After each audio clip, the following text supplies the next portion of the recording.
Bonjour et bienvenue dans cette première vidéo. On va faire une vue d'un schéma de principe de comment je vais installer l'ozonisateur sur mon bac.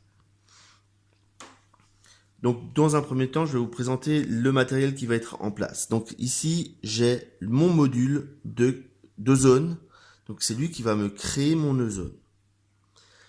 Là, j'ai une cartouche de silica gel. Elle va me permettre d'assécher l'air que je vais rentrer dans cette cellule de génération d'ozone. Ici, j'ai une pompe à air. Ensuite, il y a des tubes qui vont être en place et je vais utiliser un T. Je vais vous expliquer pourquoi. Dans le principe, cette cellule d'ozone, elle va pas fonctionner tout le temps. Donc, elle ne va fonctionner que quelques minutes par heure. Parce qu'il y a quand même des doses à respecter. Donc ce que je vais faire, c'est que celle-ci, je suis obligé de la connecter à ma cartouche de silica gel. Comme ces deux sont connectés, ça veut dire que si j'arrête à un moment mon ozonisateur, ici je vais toujours continuer à aspirer de l'air par le silica gel, et donc je vais assécher de l'air pour rien. Ce que je vais faire, c'est que je vais mettre cette pompe à air en dépendance de mon ozonisateur. C'est-à-dire qu'ils vont toujours fonctionner ensemble. À partir du moment où je mets l'ozonisateur en route, ma pompe à air sera en route. Ensuite, je vais partir sur ce Y.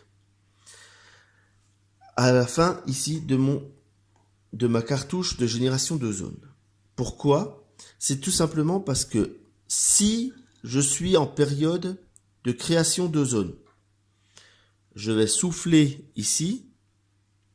Là, ça va me créer de l'ozone et ça va partir ici vers mon écumeur.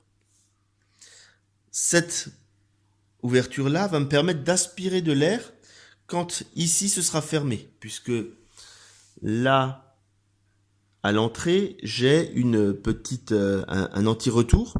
Ce qui veut dire que si ma pompe est éteinte, il y a quand même une certaine résistance. Et donc, j'ai pratiquement pas d'air qui va passer ici et ça va passer là. Donc ça va me permettre d'aspirer l'air. Par contre, le risque que je vois et que j'ai, c'est que, admettons, je génère plus d'ozone que ce que peut absorber mon écumeur. Et à ce moment-là, que j'en rejette ici parce que j'ai pas d'anti-retour. Et ben, ce que je vais faire, c'est que je vais mettre un petit tuyau qui va sortir là et je vais poser dessus une poche de charbon actif qui va me désactiver mon ozone.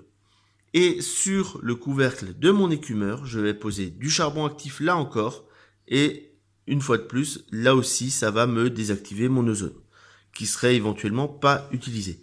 Donc ça me permet d'optimiser l'utilisation de mon silica gel et de piloter un petit peu tout ça de façon propre et de façon sécure.